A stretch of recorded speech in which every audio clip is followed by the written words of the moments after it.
नहीं। तो इधर देखिए, लोन रिपेमेंट की बात करेगा तो इन सारे अकाउंट से क्या हो जाएगा, लोन रिपेमेंट अलाउड है। क्यों? इसलिए कि लोन रिपेमेंट होने का मतलब जो इस स्टेटस का पैसा था वो पैसा उठ के ऐसे खाते में चला गया जिसके बाहर जाने के रास्ते बंद हो गए। भाई $50,000 की फॉरेन करेंसी की एफडीआर थी, आपने तुड़वाई और हाउसिंग लोन में डाल दी, तो क्या होगा, अब वो परमानेंट यहाँ का हो गया, वो फॉरेन करेंसी दिया, तो इसलिए अलाउड है। दूसरा, शेयर सिक्योरिटी में इन्वेस्टमेंट। शेयर सिक्योरिटी में इन्वेस्टमेंट क्या है, अलाउड है या नहीं है? अच्छा, शेयर सिक्योरिटी की जहां बात आएगी तो जितने भी एफसी फॉरेन करेंसी वाले अकाउंट है उनका तो रोल कुछ होगा ही नहीं, उनका रोल क्या होगा, कुछ होगा ही नहीं। ठीक है, तो निकल जाओ। लास्ट क्वेश्चन में तो लाइट बंद कर, चलो कोई बात नहीं। हाँ जी, तो लोन रिपेमेंट कहीं पे किसी भी अकाउंट से हो सकता है। क्यों? क्योंकि वो चाहती है सरकार की पैसा यहीं कन्वर्ट हो जाए और फिर वो बदलेगा नहीं। ठीक है, बदलेगा तो बाहर नहीं जाएगा। अच्छा, चलो एक बार बता रहे हैं, आप क्या है, आप अपने खाते से 2 लाख रुपए बैंक को दे रहे हैं, परसों न्यूमेरिकल की कि भैया डॉलर दे दो इसको, इसकी डॉलर की एफडी बना दो मेरी, बना देगा? कौन सा अकाउंट खोलेगा बताइए? RFCD खोलेगा, डोमेस्टिक में खोलेगा, खोल देगा, पक्का कर देगा, तो नहीं खोल पाएगा।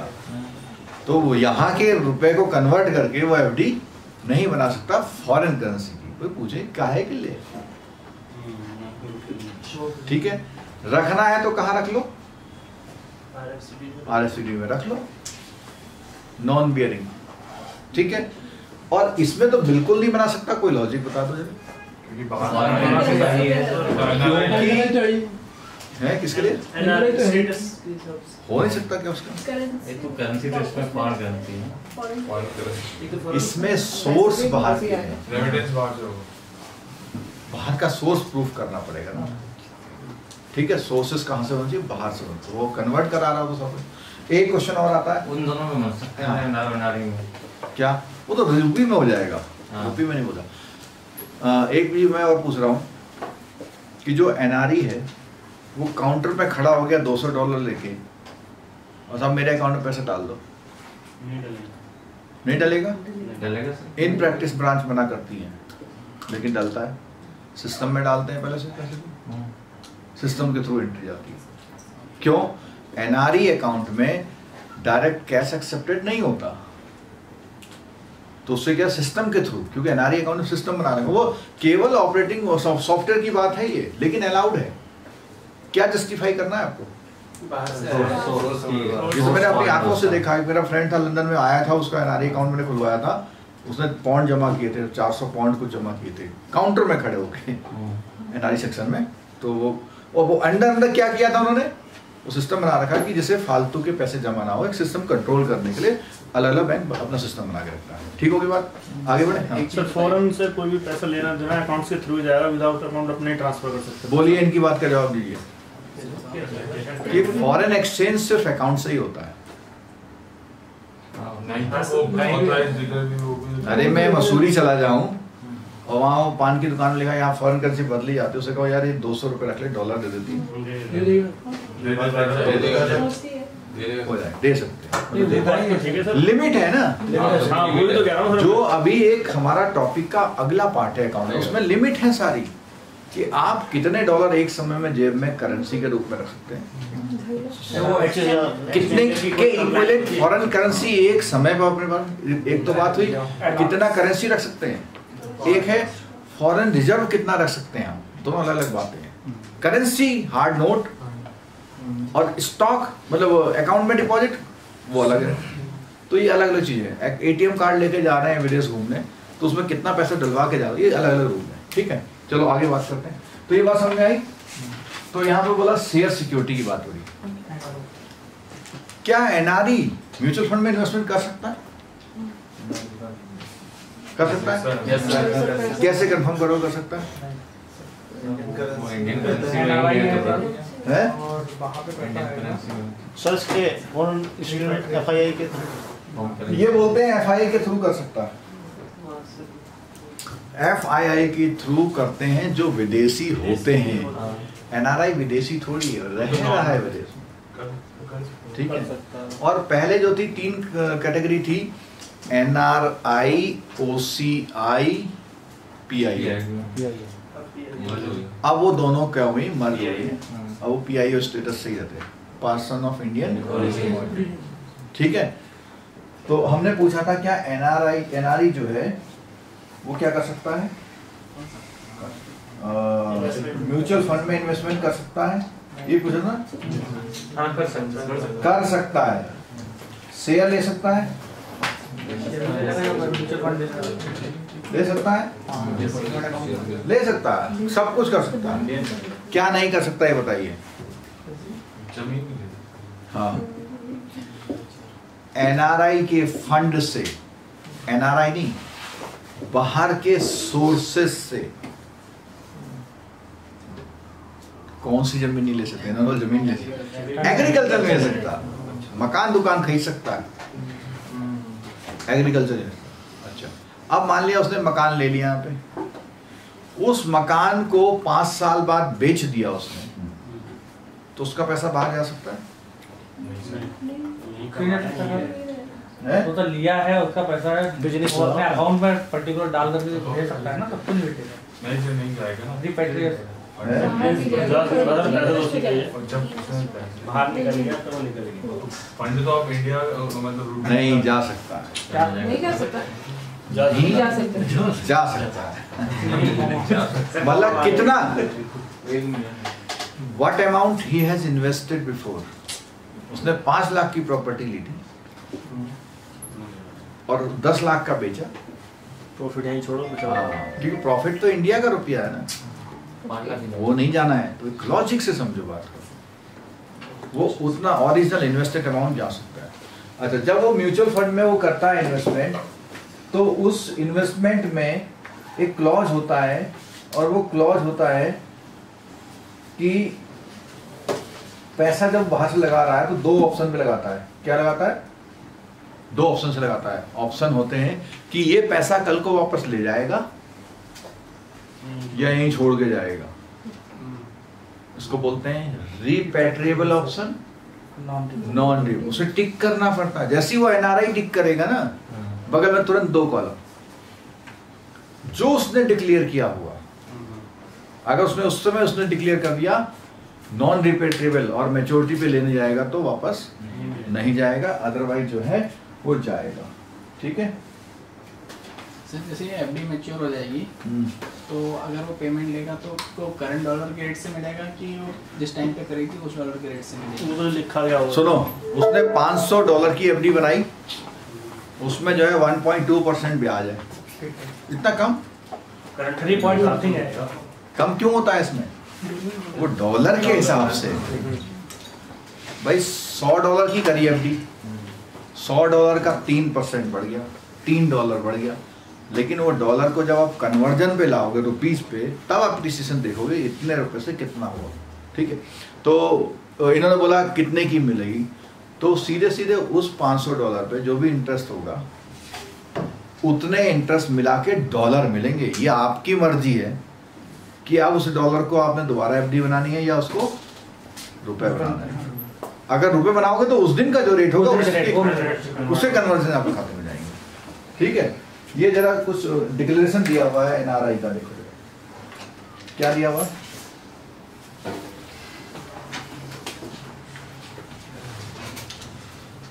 ये डिक्लेरेशन है ना, a person residing in India for more than 180 days during the course of the preceding.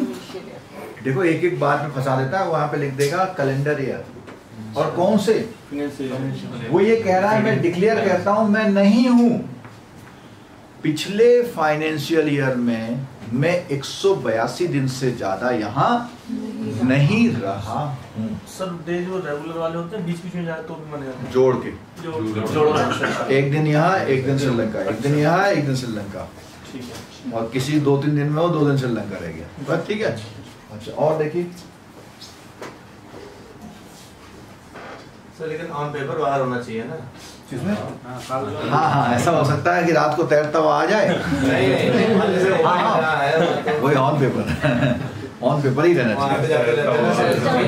अरे मैं वही तो बोल तो दिया मैंने। नेपाल वाला NRI नहीं क्या? नेपाल भूटान नहीं आते हैं?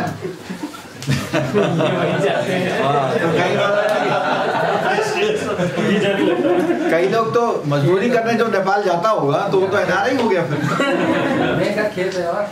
वो होता होगा। चलो आगे देखिए ना, ठीक है। तो ये छोटी सी बात थी डिक्लेरेशन की NRI की। सिक्योरिटी में कर सकता है रिपेट्रिएशन बेसिस पे और नॉन रिपेट्रिएशन बेसिस, ठीक है। लोन वो कर सकता है, जमीन के लिए मैंने बता दिया, ठीक है। अच्छा अब एक बात और है जो फंस सकती है आपकी, कि हो सकता है कि उसने पहले कोई FCNR के अगेंस्ट लोन ले रखा है। किसके अगेंस्ट? ये क्वेश्चन अच्छा है, समझ लीजिए। FCNR की FD पे लोन है, FCNR है उसके पास एक, और $500 की है, उसने $400 का क्या ले रखा है? लोन। प्री मैच्योर क्लोज करना चाहता है, प्री मैच्योर क्लोज करना चाहता है, हाँ ये लोन। और उसके इनमें से किस अकाउंट में पैसा पड़ा हुआ इसको जमा कर सकता है?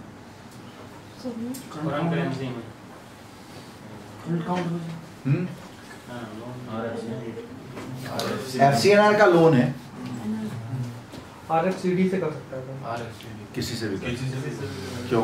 लोन है, लॉजिक समझो। जब इसने लोन लिया था $400 का, पहली बात तो ये रिपेट्रिएट नहीं होगा। रिपेट्रिएट ओरिजिनल अमाउंट होता है, जब वो रिपेट्रिएट नहीं होगा। अच्छा इधर मैंने एक लॉजिक बताया था कि लोन रिपेमेंट तो किसी से करवा लो, तो जब इनसे हो सकता तो इनसे क्यों नहीं हो सकता? वो कन्वर्ट करके कर देंगे, कोई दिक्कत नहीं। सारे रेस्ट्रिक्शंस किस बात पे? ठीक हो गया। तो लोन का फिर तो केस स्टडी समवट इन सारी कंडीशंस की, लेकिन फिर भी मेरी रिक्वेस्ट है इसके 3-4 पेज हैं वो टिक कर लो जरा, जहाँ पे ये दिया हुआ है। थोड़ी फैसिलिटी वाला ही खोलो, फैसिलिटी वाला खोलो, फैसिलिटी से पहले वाला है। हाँ पेज नंबर खोलिए, नई वाली बुक में है 50 से लेकर के कहाँ तक है? 57, ठीक है। अब जरा पेज नंबर 58 खोल लीजिए, ये क्वेश्चन आपका पक्का रखा हुआ है।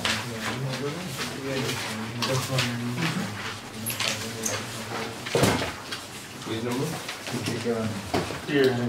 56 खोलिए।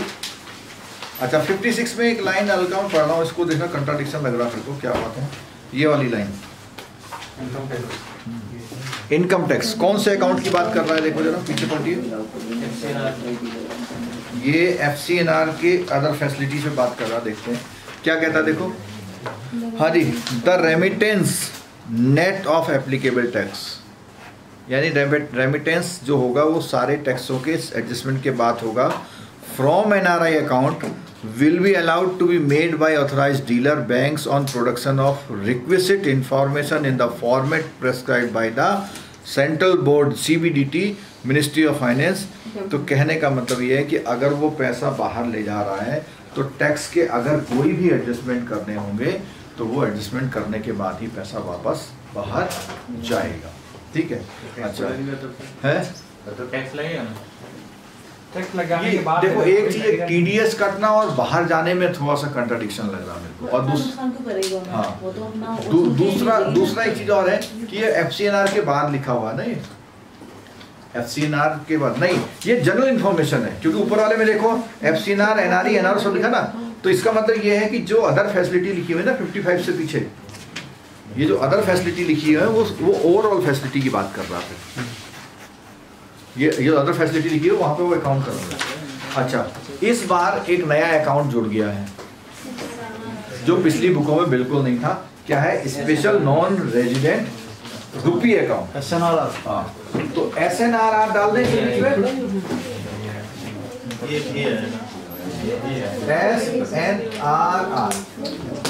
हाँ जी, अब इसमें वो पहचानो जो हमने पहचानने की बात करी थी। नॉन रेजिडेंट है, नॉन रेजिडेंट, और आर से यहाँ पे रुपीज है, रेजिडेंट नहीं। ऐसा तो हो नहीं सकता नॉन रेजिडेंट रेजिडेंट दोनों, ठीक है, ठीक है, ठीक। तो इसमें क्या खास बात है SNRR में, इसको हम देख लेते हैं। पहली बात क्या है? Any person resident outside India having a business interest in India. तो पर्पज क्या आ गया इसका? बिजनेस पर्पज के लिए आ गया, ठीक है। May open special non resident account with an authorized dealer for a purpose of putting through the bona fide transaction of rupees not involving any violation। मतलब कुछ गलत काम ना करे तो उसके लिए अलाउड किया। किसके लिए? स्पेशल पर्पज ऑफ, किसके लिए? बिजनेस के लिए, ठीक है। बात समझ आई? तो जो हमारा वो बेसिक चार्ट बना था, बल्कि हमें इसको वहां पढ़ना चाहिए। कहाँ पे? जो बीच वाला कॉलम बनाया था इंडस्ट्री वाला, for the purpose of business बनाया था, तो ये वहां जाएगा बेसिकली। वहां के तीनों अकाउंट जो थे हमने खोले थे, वो तीनों अकाउंट कौन सी करेंसी में थे? फॉरेन करेंसी में। उसके साथ ये चौथा वाला जुड़ गया, कौन सा वाला? रुपीज वाला, ठीक है। लेकिन फीचर पढ़ लें या वही पढ़ेंगे? पढ़ लेते हैं। चलो आगे देखो, पॉइंट देखो इसकी क्या है। Sale carry the nomenclature the specific builder which is open for the sale not be earn any interest. पहली बात आ गई। तो क्या होगा भैया? इंटरेस्ट की बात आ गई। ये जो SNRR अकाउंट है जहां पे हमने लिखा हुआ है FD वगैरह, तो कैसा अकाउंट हो गए? करंट अकाउंट हो गए। एक बात निकल के आ गई, नॉन इंटरेस्ट कौन से होते हैं? Current account. दूसरा, debit credit on the balance in the indicated commensurate with the operating. जैसा उसका बिजनेस है वैसे पता लगा, खोला हुआ पान की दुकान और आ रहे हीरे चांदी, हीरे मोती के पैसे, ठीक है। अगला, उसको प्रोविजन मांगना है तो कॉमन बात है। डी पॉइंट में बोलता है in no case should exceed 7 years। क्या बोलता है? Concurrent to the tenor of the contract period of operation the business account holder and in no case exceed should not 7 साल के लिए, 7 साल के लिए। No operation or permission. तो इसकी मैक्सिमम पीरियड कितनी होगी भैया?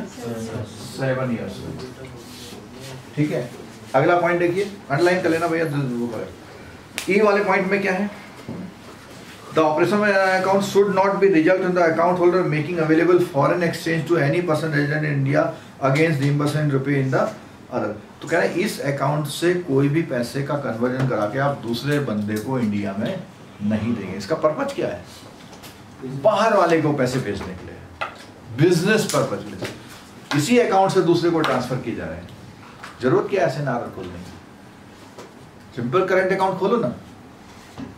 नहीं समझे?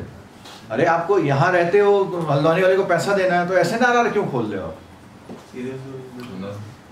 सीधे सिंपल अकाउंट खोल के देते था उसको ना। ये कहता है कि आउटसाइड के अलावा नहीं होना चाहिए, आपस में ट्रांजेक्शन नहीं हो, उसके तो अलग बहुत सारे अकाउंट खुले। ये तो इसलिए बनाया गया कि विदेशी को पैसा देना है, फॉरेन ट्रांजेक्शन यूज करना है, ठीक है। The balance in shall be eligible for. हाँ, ये बात आ गई यहाँ पे कि रिपेट्रिएशन क्या है इसमें? अलाउड है। किसमें? SNRR में। SNRR में रिपेट्रिएशन क्या है? अलाउड है। फिर आगे देखिए, transfer from any NRO account to an account are prohibited. कि एक NRO अकाउंट से, इसमें देखो लॉजिक बता दो क्यों प्रोहिबिटेड किया? NRO में तो इंडिया वाला नहीं, NRO में बाहर का भी होता है। अगर उसने इसमें डाल दिया, इस रास्ते से बाहर ले जाएगा सारे को। अच्छा, हाँ, क्योंकि यहाँ से हम फॉरेन इसमें तो अलाउड है ना, वहां से यहाँ डालता जाएगा, निकलता है $1 million, $2 million, $3 million, ठीक। आगे देखिए, all transaction SNRR account will be subject to the payment of the applicable. वो बात है टैक्सेस वगैरह। अगला, SNRR अकाउंट में भी designated rupees becoming a resident. अब देख लो, सुन लो, SNRR अकाउंट में बी डेजिग्नेटेड एज रेजिडेंट रुपी। अब देखो, अगर ये बंदा का ये वाला शब्द हट जाए, तो इसका एक सिंपल अकाउंट में कन्वर्ट हो जाएगा। भाई नॉन रेजिडेंट स्टेटस हटते ही, जैसे नॉन रेजिडेंट स्टेटस होते ही है एनआरओ बन जाता। भाई सिंपल ऑर्डिनरी अकाउंट, अगर वो बंदा एनआरआई हो गया तो एनआरओ हो गया। ठीक है, चलो आगे 1-2 पॉइंट और है। द अमाउंट ड्यू पेबल, क्या सर इसमें जो ही बिजनेस करेगा, हाँ, वो फिर अपने कंट्री के लोगों के साथ ट्रांजेक्शन नहीं करेगा। बाहर मतलब करेंट अकाउंट खोल लेना, क्यों ऐसे नाराज पूछ रहे हो? बैंक वाला भी कह रहा है तो मैंने सुना ही नहीं ना अकाउंट ना। दो अकाउंट रखने पड़ेंगे फिर उसको। किसको? हाँ बिल्कुल, लोकल ट्रांजेक्शन आपसे करो। ये हवाला का चक्कर है ना, जो उसको रेस्ट्रिक्ट करने के लिए रेस्ट्रिक्शन लगाई जाती है। ठीक है, जे वाला क्या है? The amount due payable in non resident nominee from account is deceased account holder will be credited another account of the nominee with an authorized dealer। क्या बोल रहा है कि अगर इसमें कुछ हो जाएगा और उसका वो क्या है, नॉन रेजिडेंट नॉमिनी है, कौन? इसके साथ वाला नॉमिनी कौन बना रखा है? नॉन रेजिडेंट बना रखा है, तो उसका अकाउंट वो आम अकाउंट में ना जाके कहाँ जाएगा? अच्छा, वो क्यों इसमें ले जाएगा? उसको लालच क्या है? क्योंकि इसमें धीरे-धीरे अगले पैसा हो जाएगा ना। नहीं, इसलिए लालच है कि उसको कम से कम इतना तो ले जाएगा, और आम अकाउंट में डाल देगा तो एक नया, अरे एक नया पैसा भी ले जाएगा। आम अकाउंट में पैसा डाल देगा तो बाहर बिल्कुल नहीं ले जाएगा। ठीक है, अगला देखो क्या है। ओपनिंग है सर, पाकिस्तान बांग्लादेश नेशनल के लिए क्या बोला हुआ है? प्रायर अप्रूवल, मना नहीं किया हुआ है। क्या करेंगे आप? उससे प्रायर अप्रूवल लेंगे। सर ठीक, आम अकाउंट से भी तो भेज सकते हैं। कौन से? जो आप बोल रहे हैं ना, आम अकाउंट से